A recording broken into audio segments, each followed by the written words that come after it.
Now here I'm upset about the prosperity gospel because of an article in the Minneapolis Tribune about one of the big churches, 10,000 members, with the pastor having a couple of, a jet and 2 big condos worth $3 million in Florida and real estate everywhere, all over the place, and gets breaks from his church, so he's in trouble with the IRS, and it's just a mess, and I'm really upset about it.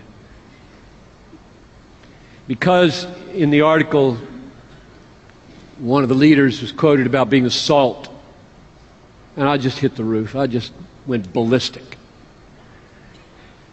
What do you think the salt of the earth is? Well, you're the salt of the earth, but how?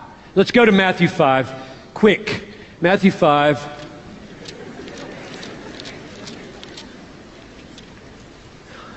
Now, I'm going to experiment with you here. This is my exegetical conviction, and you test it.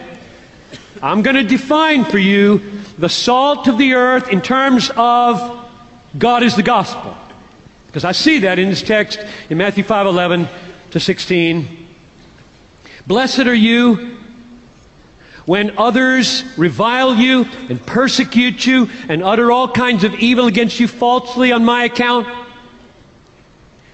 Rejoice and be glad, for your reward is great in heaven. Now, I believe that the reward there is Christ, God, ultimately.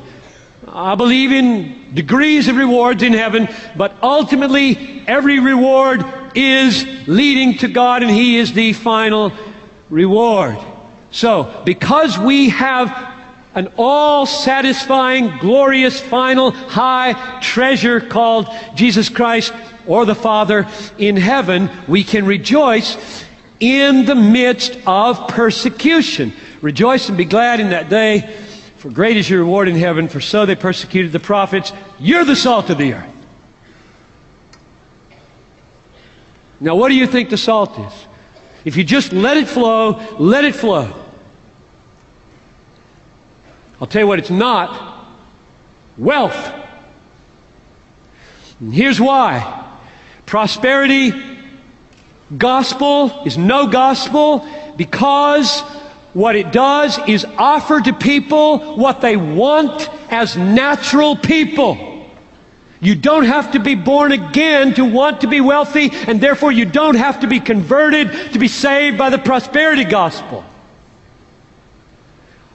When you appeal to people to come to Christ on the basis of what they already want, 1 Corinthians 2 makes no sense.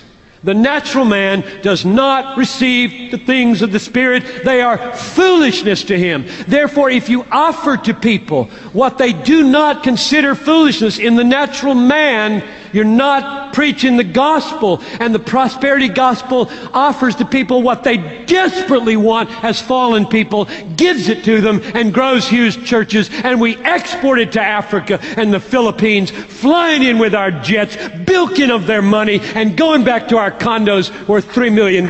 It is horrific what we export as Americans. I can't believe what we tolerate in the church.